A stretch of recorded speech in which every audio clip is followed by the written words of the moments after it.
Começando mais uma aula, então, meninas. Hoje vamos entrar no golpe de 1930, ou chamado também de Revolução de 1930, ou também chamada de Movimento de 1930. O que vocês têm que entender é o seguinte: teve a República Oligárquica, certo? Que a gente já viu nas aulas passadas. Eu sei que a Bia não chegou a pegar isso. A Isa, eu ensinei para a Isa. A Bia não estava nesse momento. Aí o que acontece, Bia? Teve uma república no Brasil, a primeira, né? Depois da República da Espada, que eram os militares, que era a República das Oligarquias, ou seja, famílias importantes governavam o Brasil nesse momento. Ah, professor, era ligada ao que essas famílias importantes? Ligada ao café, certo? E também ligada à produção de leite. Por isso a política café com leite, certo? Isso é muito importante Certo. para a gente entender que quem chegou à presidência nesse momento da República Café com Leite foram representantes de São Paulo e representantes de Minas Gerais. Então, dividia quem ia assumir a presidência. Ora, alguém de Minas Gerais, ora, alguém de São Paulo, certo? E esse movimento de 1930 é justamente para acabar com esse monopólio, né? Com isso de só dividir o poder entre esses dois estados, certo? E daí vai aparecer uma figura importante dentro disso, que vai ser Getúlio Vargas. Ah, professor, Getúlio Vargas é de Minas ou São Paulo? Não. Ele é representante do Rio Grande do Sul. E se a gente pensar no Rio Grande do Sul nessa época, é, era a terceira maior economia, tá, do Brasil. Depois de Minas e São Paulo, vinha Rio Grande do Sul, certo? Uhum. Beleza até aqui? Então, beleza. Deixa eu pegar aqui um negócio para eu grifar. Ah, na verdade já está grifado, né? Mas vamos lá. Comece lendo para mim, Isa. Na década de 1920. Na década de 1920, o Brasil passou por uma crise generalizada decorrente do impacto da Primeira Guerra Mundial, 1914 e 1918, e da queda da Bolsa de Valores de Nova York, em 1929. Houve recessão econômica, retração das exportações e diminuição da entrada de capitais estrangeiros no país. Então, gente, o que vocês têm que entender? Quando nós estamos falando aqui, ó, de Primeira Guerra Mundial, ah, professor, por que o Brasil sentiu a Primeira Guerra Mundial? Ele não estava, ele não foi afetado tanto. O que vocês têm que entender dessa parte é o seguinte, que quando começou a Primeira Guerra Mundial, o Brasil começou a vender bastante borracha, por exemplo, para os países que estavam batalhando, certo? Ah, professor, então quer dizer que ele começou a vender mais. Só que pensem comigo que depois que começa a chegar ao fim da guerra, esses países não vão mais comprar borracha do Brasil. Então, o que significa? Cai novamente a exportação do Brasil. Então, Primeira Guerra, o Brasil sente, sim, e depois a quebra da Bolsa de Valores de Nova York, a crise de 1929, que eu já passei para vocês também. Aí, o que acontece aqui, gente? Ó, queda da Bolsa, café para de vender tanto. O nosso maior comprador na época era os Estados Unidos. Estados Unidos, obviamente, vai querer manter o comércio com as coisas que são prioridade. Café não era prioridade. Então, o que acontece? Exportação começa a diminuir, tá? E o capital estrangeiro não chega mais no Brasil como chegava antes. Beleza até aqui? Uhum. Tá. Como eu já grifei, então posso continuar mais rapidinho. Continue para mim, Bia. Bia não, é Isa de novo. Depois eu vou trocando. Dá uma passadinha só, por favor. Abaixadinha? Aí. Deu? Como des, des, calma, volta. Como desdobramento da crise, quando o Brasil se preparava para escolher o presidente que o governaria entre 1930 e 1934, ocorreu uma ruptura política na República Oligárquica. Segundo o arranjo da política do café com leite, as lideranças dos estados apoiavam ora um candidato a presidente de origem paulista, ora um de origem mineira. De acordo com esse arranjo, em 1930 deveria ser escolhido um minério. Contudo, o presidente em exercício, Washington Luiz, do Partido Republicano Paulista, PRP, decidiu apoiar o paulista Júlio Prestes, destacando o candidato de Minas Gerais. Descontentes, as elites mineiras romperam com grupos, articularam uma candidatura de oposição a Prestes, aliando-se a políticos do Rio Grande do Sul e da Paraíba, e a grupos de oposição de outros estados. O que vocês têm que entender dessa parte, gente? Ó, em 1930, quem seria escolhido para suceder, vamos dizer assim, um paulista seria o mineiro, obviamente por causa da política café com leite. Mas o que acontece? Washington Luiz, ao invés de ele apoiar essa troca para o mineiro, ele apoia um paulista, Júlio Prestes. Olha só, ele quebra com a política café com leite, quer continuar os paulistas no governo, certo? Ah, professor, por que ele fez isso? Por que ele ia quebrar com um pacto que estava dando certo? Era justamente por causa da queda da produção do café. Da produção não, né? Da venda do café. Então, São Paulo sentiu muito essa queda. Então, eles não queriam perder o poder para manter a produção do café, fazendo coisas para o café, né? Para ajudar o café a subir e tudo mais. Então, Washington Luiz apoia Júlio Prestes e acaba descartando o candidato de Minas Gerais. E isso vai gerar descontentamento em Minas, tá? Eles rompem com o governo federal e colocam uma candidatura contra Júlio Prestes. Então ele se alia a Rio Grande do Sul, aí Getúlio Vargas, e Paraíba, que também era um estado importante nessa época. Certo, gente, até aqui? Uhum. Certo, então. Muito importante.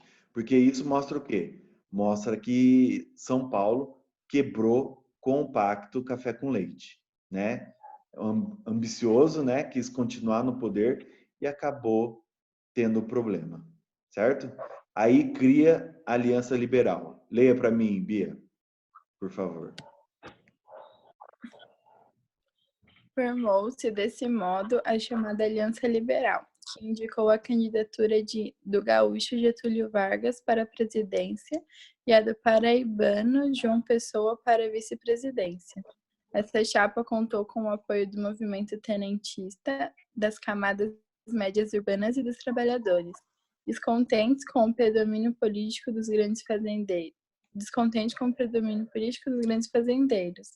O programa da Aliança Liberal contemplava reivindicações dos setores oligárquicos não cafeeiros, além da proteção aos trabalhadores, da moralização da vida pública e da instituição do voto secreto. Pronto, gente. Todo mundo que não estava ligado ao café apoiou essa chapa, né? Mas nós vamos ver o que vai acontecer depois. Então, a presidência seria o gaúcho Getúlio Vargas, figura muito importante na época, porque no Rio Grande do Sul ele ganhou eleições, certo?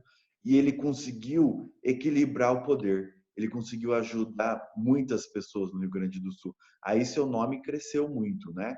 Aí colocou também o vice, um representante da Paraíba, certo? Que eu tinha falado para vocês que Minas Gerais buscou o apoio, né? Então seria para a presidência Getúlio Vargas, para vice João Pessoa. Ah, professor, quem apoiou esse movimento? Os tenentes, né, do movimento tenentista, classes médias urbanas e trabalhadores. Ah, professor, por que essas pessoas apoiaram a Aliança Liberal? Justamente porque eles não deram tanto valor para o café, eles vão dar apoio para outras oligarquias, né, outras famílias importantes, classes sociais importantes, né? Também os trabalhadores, porque eles tinham algumas medidas que apoiavam os trabalhadores, tá? E quem seguia uma moral mais rígida, vamos dizer, um conservadorismo. E também o voto secreto. O que acontece com esse voto secreto? Gente, por que é importante? Falem para mim. Eles queriam colocar agora o voto secreto. Alguém sabe? Não? Não. O voto secreto, gente, ele vai justamente acabar com as fraudes das oligarquias. Certo? Então vai acabar com essa dominação de Minas e São Paulo. Ah, professor, mas Minas está apoiando o Rio Grande do Sul e está apoiando a Paraíba. Só que eles não estavam mais sendo beneficiados com essa divisão, né? Com essa troca de Minas e São Paulo. Então, para eles, era mais importante quebrar com isso. Certo, gente? Certo. Certo. Aqui embaixo, então. A campanha. Pode continuar, Bia, por favor. A campanha ocorreu em clima de tensão, mas, como era previsível, Júlio Prestes venceu a eleição, pois teve apoio do governo. Vargas e João Pessoa insistiram em denunciar fraudes eleitorais. Paralelamente, políticos que compunham a Aliança Liberal buscavam apoio em outros estados para iniciar uma revolta armada, defendida pelos tenentes. O levante da oposição acabou sendo desencadeado após o assassinato de João Pessoa por um adversário político da Paraíba. Apesar de ter sido cometido por motivos pessoais e não políticos, o crime serviu de estopim para o início da rebelião. Muito bem, gente. Então, o que acontece? Apesar de terem feito essa aliança liberal, não quebrou com o poder de São Paulo. Júlio Prestes acaba ganhando, tá? Aí a aliança liberal tenta denunciar, né? Falar que é fraude e os tenentes que apoiaram essa aliança liberal falam que não, vamos fazer uma revolta armada, então. Vamos derrubar o poder de Júlio Prestes na marra, né? Na força. Mas aí o que acontece? É assassinado o vice-presidente, né, da chapa da Aliança Liberal. Daí o que acontece? Mesmo sendo por motivos pessoais, que a história conta, tem dados que deixam claro que é motivos pessoais, eles usaram disso para começar uma revolta. Certo? Então, vocês estão vendo aí o movimento sendo construído, né? Lê esse último parágrafo para mim, Isa, por favor. No dia 3 de outubro. No dia 3 de outubro de 1930, os tenentes tomaram as ruas de cidades de Minas Gerais e do Rio Grande do Sul. Nos dias subsequentes, os choques entre as tropas do governo federal e os revoltosos espalharam-se por todo o país, com exceção de São Paulo, que se manteve à margem do movimento. No dia 24 de outubro, a vitória estava assegurada. Washington Luiz foi deposto e, em 3 de novembro, Vargas assumiu o governo federal em caráter provisório. Então, o que acontece? Quando o professor falou no início da aula que tem gente que analisa... Gente, não. Tem historiadores que analisam como golpe, tem historiadores que analisam como revolução, tem historiadores que analisam como movimento. Ah, professor, por quê? Porque, assim, quando você tira um governo eleito, é lógico que nós sabemos que existia fraude, né? Se não é voto secreto, tem fraude, certo? Só que o que acontece? Golpe é quando você tira um governo eleito, certo? Então, muitos historiadores falam que é golpe de 1930 e tirou o governo de São Paulo. Outros falam revolução porque muda muito drasticamente a estrutura política de determinado país e tudo mais. Só que não foi, esse caso não foi, porque manteve as oligarquias no poder. Agora não era mais de café, e era as oligarquias tanto do Rio Grande do Sul, Paraíba e Minas Gerais. Então, revolução não seria. E por que movimento, professor? Porque movimento é mais geral, né? É mais abrangente e não cria problema com análise historiográfica. Ah, é golpe, é revolução? Então, se fala movimento, fica mais fácil de entender. Beleza? Então, Getúlio Vargas assume o poder, tira o Washington Luiz, que era o último ano de governo dele, o próximo ano ia assumir Júlio Prestes, mas ele dão esse golpe militar antes. Certo? Aham. Bia, beleza? Certo. Então vamos para a próxima página.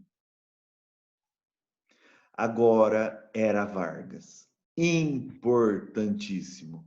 O primeiro governo de Getúlio Vargas é chamado de governo provisório, que vai de 1930 a 1934, certo? Esse é o primeiro momento. O segundo momento vai ser o governo constitucional, que daí ele cria uma constituição para ele poder ficar mais. E o último período da era Vargas é o Estado Novo, certo? O Estado Novo é a ditadura de Vargas. Esses três momentos são importantes. Hoje eu acho que nós vamos conseguir ver dois. Deixa eu ver que horas são.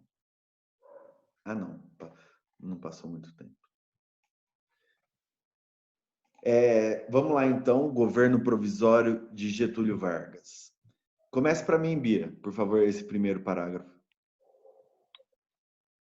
Na condição de chefe do governo provisório, Getúlio Vargas procurou atender às reivindicações das forças políticas que lhe deram sustentação. No entanto, logo ficaram evidentes as divergências entre os grupos que subiram ao poder. De um lado, os civis, classe média urbana, banqueiros, industriais e latifundiários, que desejavam a democratização do país por meio de eleições livres, um governo constitucional e plena liberdade civil. Do outro, os tenentes, que propunham um governo forte e centralizado, capaz de promover o desenvolvimento econômico do país e modernizar as estruturas do Estado. Então, gente, olha só.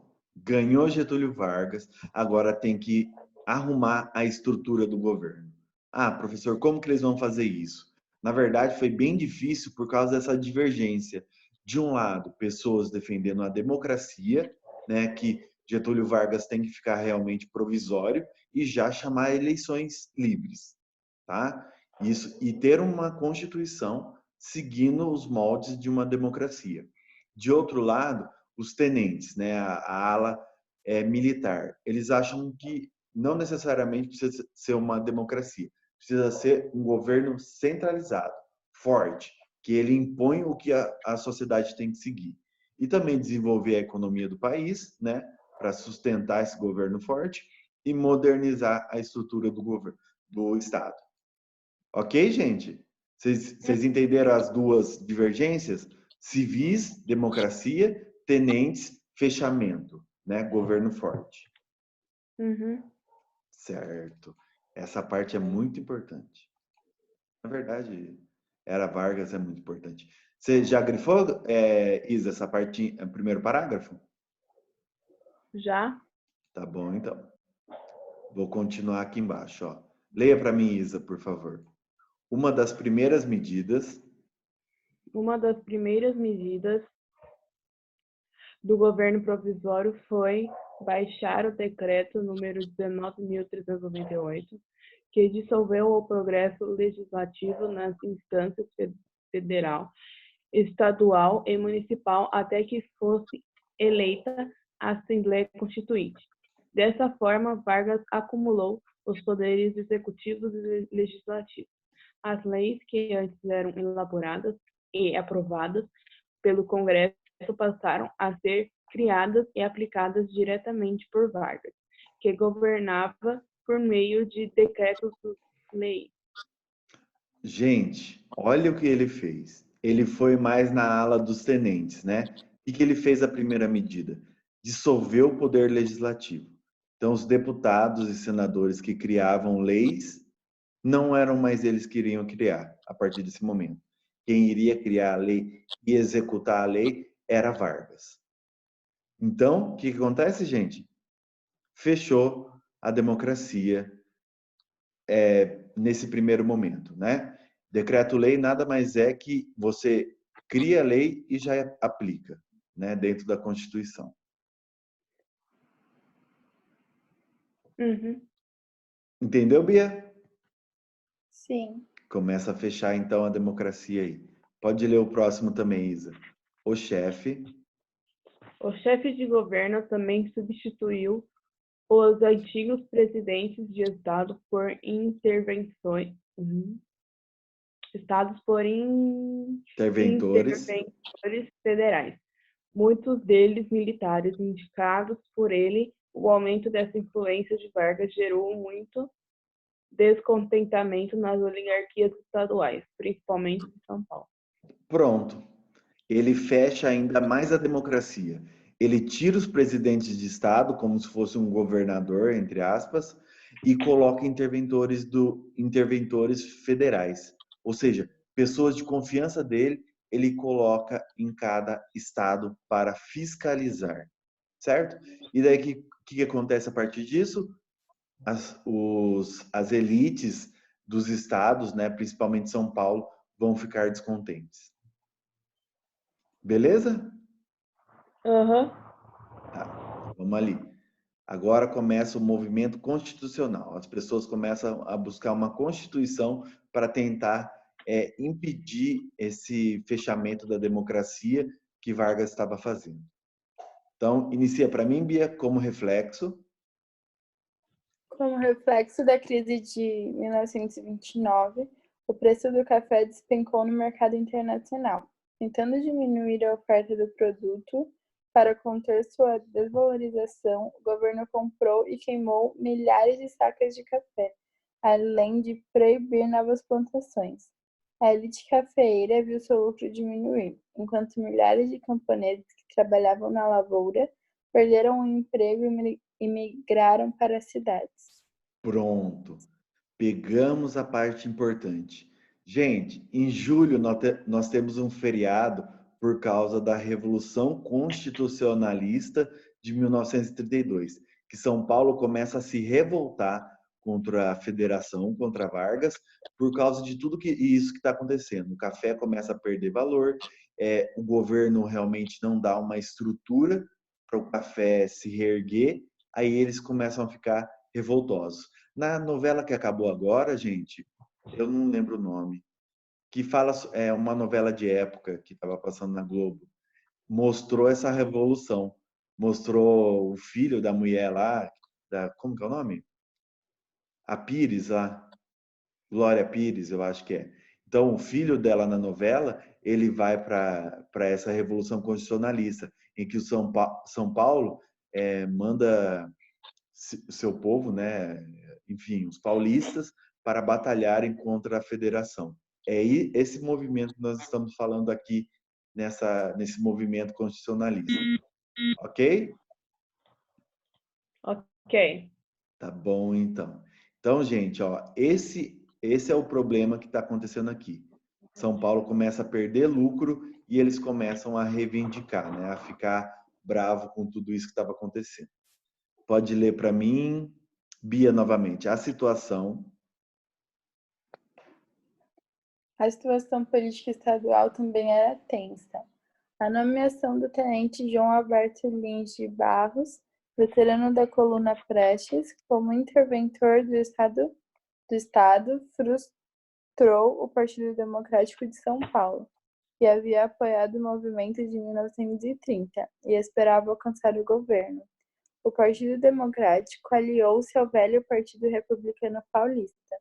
Juntos, os dois partidos passaram a exigir o fim do governo provisório, a convocação imediata de uma Assembleia Nacional Constituinte e eleições gerais no país. Olha, gente, vocês têm que entender o seguinte: esse Partido Democrático, ele não gostava das ideias do Partido Republicano Paulista, tá?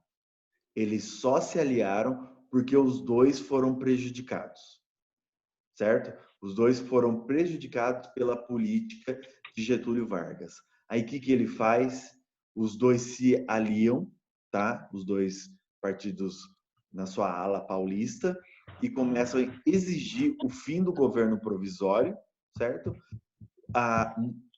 Uma convocação de uma Assembleia Constituinte para votar a Constituição do país e eleições gerais no país, ou seja, para escolher um novo presidente. Ou seja, eles queriam tirar Getúlio Vargas. Muito importante. Entenderam até aqui, gente? O BO todo se formando? Aqui, mais 2. Leia para mim, Isa, por favor. No início de 1932. No início de 1932, diante da crise, Vargas anunciou eleições para a Assembleia Constituinte, que seriam realizadas no ano seguinte. O anúncio, porém, não deteve a conspiração paulista. Em 23 de maio, durante um comício realizado pelos conspiradores pedindo autonomia regional, os confrontos com os governistas resultaram a morte de 4 estudantes. Os governistas resultaram na morte de 4 estudantes. Você leu 2 vezes. Pode ir aí embaixo. Martins, Miragaia, Drauzio e Camargo. Suas iniciais MMDC. Batizaram o movimento iniciado em 9 de julho. Pronto, gente. Vargas convocou realmente as eleições, né? E para a Assembleia Constituinte, certo? Mas mesmo assim, os paulistas não voltaram atrás desse movimento, tá? Então, durante um comício, né? Tudo começa nesse comício. Eles estavam pedindo autonomia regional, ou seja, autonomia de São Paulo. Aí os governistas, né, aliados de Getúlio Vargas, começaram um movimento, confrontos. Isso levou ao quê? Morte desses 4 estudantes. Por isso que esse movimento Revolução Constitucionalista de 1932, também a gente acha em vestibulares, provas e tudo mais, como MMDC também, tá? Muito importante, tá? Para vocês do terceiro ano. E cursinho. É uma pegadinha que eles usam de vez em quando, tá? Relacionar a Revolução Constitucionalista com esse MMDC, certo? E olha aqui o nosso feriado no estado de São Paulo aqui, ó. Estão vendo, gente? Deixa eu só ligar o notebook. Ligar o carregador, na verdade. Prontinho. Ligou? Parece que a tela está mais escura, mas enfim. Deixa eu ver que horas são, se é bom desligar. Gente, eu vou fazer assim, ó. Não, vamos ler o último parágrafo, daí eu finalizo a gravação do vídeo e inicio mais um. Todo mundo sabe que 9 de julho é o feriado no estado de São Paulo? Uhum. Que daí é por causa da Revolução Constitucionalista, é essa que a gente está abordando agora. Ah lá, já deu os 10, faltam 10 minutos. Por favor, quem que é agora? Sempre 2 em 2? É a Isa? Pode ir, Isa. Arrecadação de fundos. A arrecadação de fundos e doações, o alistamento nas tropas e o trabalho pela chamada Revolução mobilizaram os paulistas contra o governo provisório e a situação de guerra alterou profundamente o cotidiano da população. Os integrantes do movimento esperavam o apoio de mineiros e gaúchos, mas isso não ocorreu. Após 3 meses de combates contra as forças federais, os paulistas renderam-se em outubro. Então, o que acontece, gente? Eles se mobilizaram mesmo, batalharam na guerra. Teve confrontos, tá? Mortes e tudo mais. Gente, olha que estranho, né? Eles esperavam apoio dos mineiros e gaúchos. Gente, eles traíram os outros, principalmente Minas Gerais, colocando o Júlio Prestes para o próximo candidato e ainda esperavam apoio. Complicado, né? Aí o que acontece, gente? Eles acabam perdendo porque não tem força suficiente para combater o governo federal. Certo? Certo. É isso. Essa primeira parte aqui eu vou dar stop na gravação e daí a gente já volta. Calma aí. Deixa eu só pausar aqui.